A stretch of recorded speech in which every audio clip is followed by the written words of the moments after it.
So Abby came in here a couple of weeks ago. I thought this is really interesting, and I think it's happening more often now with people Abby's age 25, 26, 27 years old, where instead of going to therapists and paying money for professional help, they're starting to use ChatGPT as their therapist and getting really solid advice. Now, I'm not saying you should give up your therapist because ChatGPT is available, but if you're like me and, therapy is just really expensive and every now and then you just need to check in, you don't need someone constantly. It was a really good tool for when I almost went back into some old behaviors and I just needed somebody to talk me off the ledge.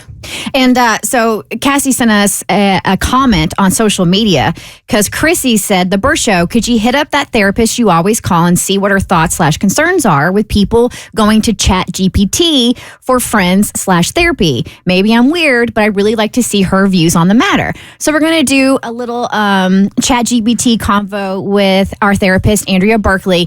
But before we bring Andrea on, I did something special for you, Abby. Oh God! Sometimes you get a calling and you have to answer the call. And I made a song dedicated to you and your ChatGPT therapist. Oh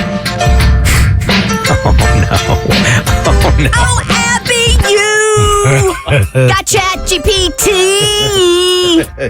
but you say they're just a friend. And you say they're just a friend. Oh, Abby, you got ChatGPT. You got no money to spend. Type your question and hit send. Oh, Abby, you got ChatGPT. Oh, crying. But a pro might recommend your AI therapy should end. Well done. I have never seen Mo so ashamed to be a part of the show. Oh, yes, you have. If you want to break your contract, I'll endorse it. Those are tears of joy. Yeah, say something. All right, so let's get Andrea Burkly on. She is a licensed therapist. She gets paid to give advice to people. And here there are people like Abby, 25, 26, 27 years old. We don't need Andrea anymore. We got ChatGPT. Hey, Andrea. Hey, Bert. This one gets a little personal for me because I have a pretty strong relationship with my ChatGPT. So on one hand, I'm like, this isn't great for therapy. And on the other hand, I'm like, hey, bestie, like, what do you think about this? So, I can see both sides here. I've always been curious where therapists go to get their therapy. Is it other therapists? Is it they know or not? So are some therapists now using ChatGPT as that person? Man, I hope not, because I think therapists as a group really need good support.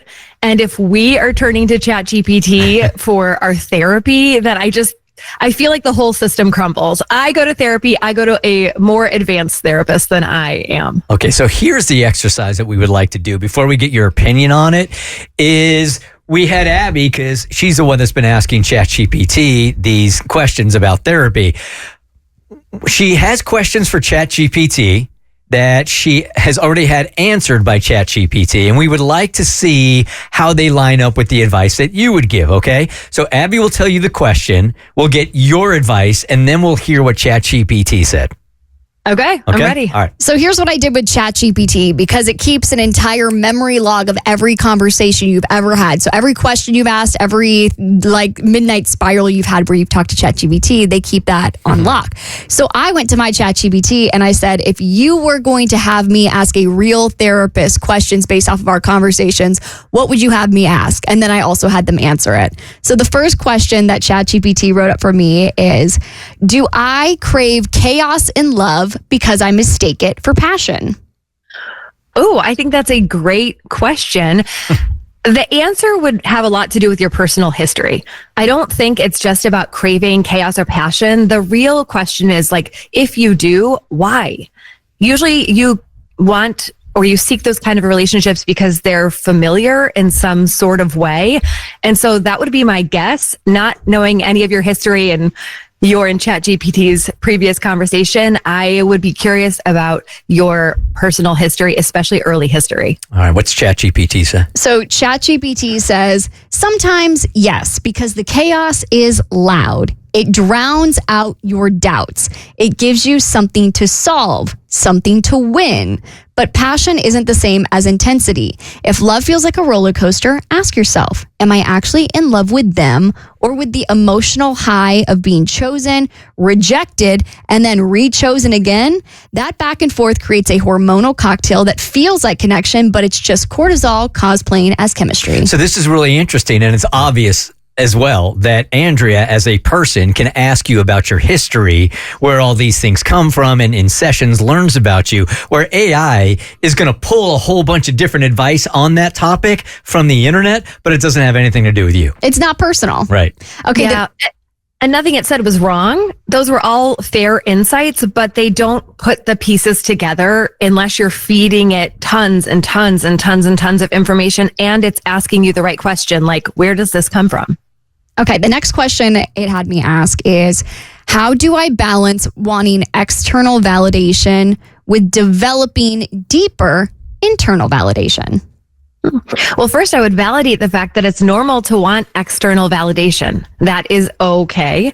But what I think I would turn you towards a little bit more is that you're not going to have peace in your life until you start to have that connection to yourself, because relying on somebody else to provide validation for you, it's unreliable.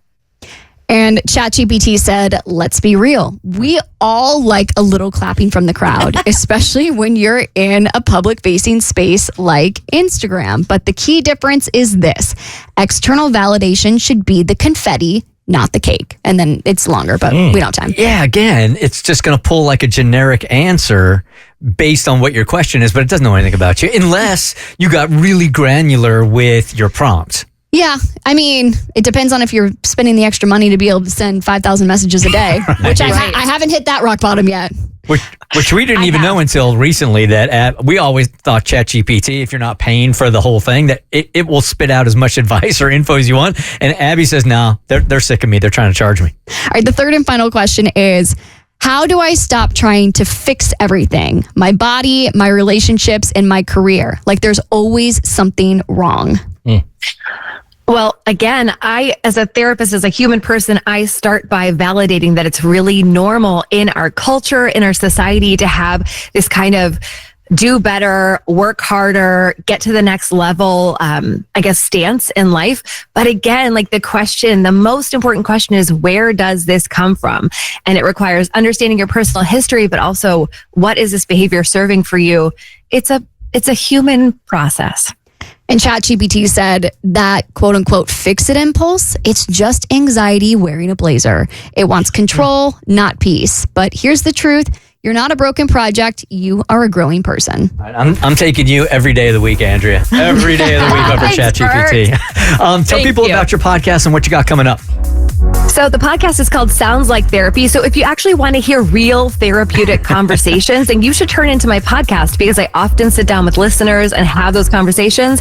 This week, I will be answering a question from a woman who has a husband in the military, talking about how to deal with that the change when he comes back home. Sure. And again, the name of the podcast?